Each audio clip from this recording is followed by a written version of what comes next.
করা। শেখ মেহেদী outstanding bowler এবং last practice ম্যাচেও সে একের পর এক ব্রেক থ্রু দিয়ে গিয়েছে, এরকম ফ্ল্যাট উইকেটে যেভাবে বোলিং করেছে। বিং অ্যাজ এ বোলার হিসাবে শেখ মেহেদীর আসলে অনেক অপশনস আছে এবং সে বলের যে ভেরিয়েশন আছে সবকিছু মিলে outstanding bowler.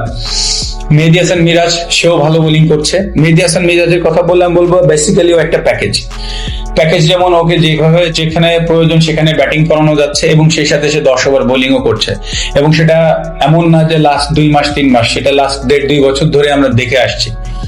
So spin bowling কে নিয়ে আলাদাভাবে বলতে গেলে এতটুকুই বলবো যে বাংলাদেশ ক্রিকেট মানে আমি যে সময় থেকে খেলা শুরু করেছি 2000 বা 2001 থেকে যখন খেলা শুরু করেছি বা তার পিছেও যদি তাকাই যে এনামুল হক মনি ভাই থেকে শুরু করে রফিক ভাই, আব্দুর রাজ্জাক রাজ, সাকিব আল হাসান, মঞ্জুরুল ইসলাম রানা, আরো এরকম অনেক বোলার এসেছে।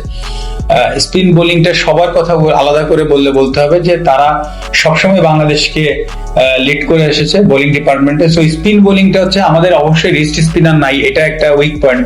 ফ্ল্যাট উইকেটে একটা রিস্ট স্পিনার থাকলে ভালো হয়, বাট ওভারঅল আমাদের যে 4 জন স্পিনার আছে তারা পৃথিবীর সব উইকেটেই খেলে ডিসেন্ট পারফরমেন্স তারা করে এসেছে এবং আমি বিশ্বাস করি যে এই ওয়ার্ল্ড কাপেও তারা ভালো কিছুই করবে।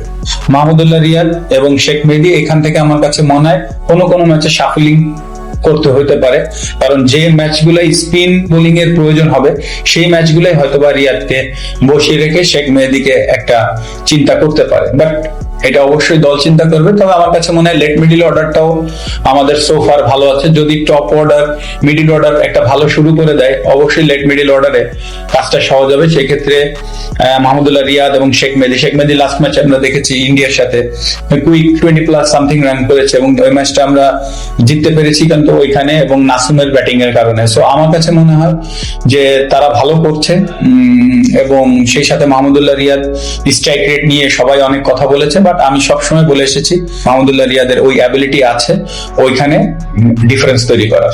এবার স্পিন বোলিং ডিপার্টমেন্ট নিয়ে বলবো। স্পিন বোলিং এ অবশ্যই নাসুমকে নিয়ে কথা বলা যায়, সেটা হচ্ছে নাসুমকে কিছুটা চ্যালেঞ্জ হয়তোবা নিতে হতে পারে, কারণ উইকেট যেরকম দেখছি আমি, যে ফ্ল্যাট উইকেট দেখছি এবং যে সার্কেল সিস্টেমটা আছে 10 to 40 পর্যন্ত যে সেকেন্ড পাওয়ার প্লে আছে যেখানে 5 জন ফিল্ডার ভেতরে থাকবে এবং 4 জন ফিল্ডার বাইরে থাকবে।